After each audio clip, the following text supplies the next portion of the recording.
విజయవాడలో టూరిజం సదస్సు బాబా రామ్దేవ్తో కలిసి క్యారవాన్లను ప్రారంభించిన సీఎం చంద్రబాబు. టూరిజం రంగంలో 10,039 కోట్ల విలువైన ఒప్పందాలకు రంగం సిద్ధం. విజయనగరం జిల్లాలో పతాంజలి కంపెనీ స్థలాన్ని పరిశీలించిన రామ్దేవ్ బాబా. 172 ఎకరాల విస్తీర్ణంలో పరిశ్రమను ఏర్పాటు చేస్తున్నామన్న రామ్దేవ్ బాబా. చంద్రబాబు విజనరీ లీడర్ అని ప్రశంస.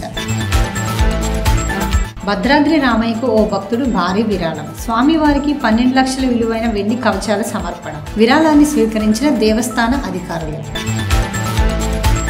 సింగయ్య మృతి కేసులో మాజీ సీఎం జగన్ కు తాత్కాలిక ఊరట. నిందితులపై ఎలాంటి తొందరపాటు చర్యలు తీసుకోవద్దన్న న్యాయస్థానం. జగన్ తో పాటు ఇతరులు దాఖలు చేసిన క్వాష్ పిటిషన్లపై విచారణ.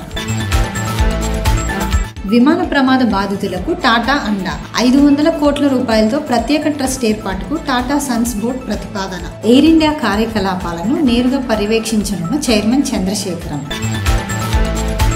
కడప జిల్లా ఎర్రగుంట్లలో విషాద ఘటన. ఛార్జింగ్ లో ఉన్న ఎలక్ట్రిక్ స్కూటర్ తెల్లవారుజామున పెద్ద శబ్దంతో పేలుడు. స్కూటర్ కు సమీపంలోనే నిద్రిస్తున్న వెంకట లక్ష్మణుపై ఒక్కసారిగా మంటలు వ్యాపించడంతో దుర్మరణం.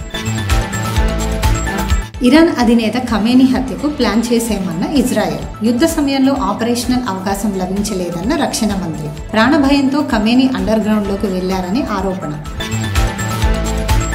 లుధియానాలో కలకలం. కొత్తగా కొన్న డ్రమ్లో వలస కార్మికుడి మృతదేహం. కాళ్ళు మెడకు తాడు కట్టి ఉండడంతో హత్యగా నిర్ధారణ.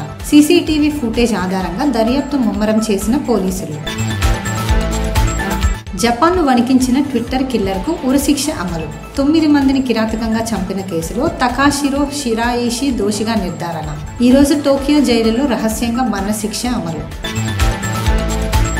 కర్ణాటకలోని ప్రసిద్ధ మలే మహదేశ్వర వన్యప్రాణి అభయారణ్యంలో అత్యంత విషాదకరమైన ఘటన.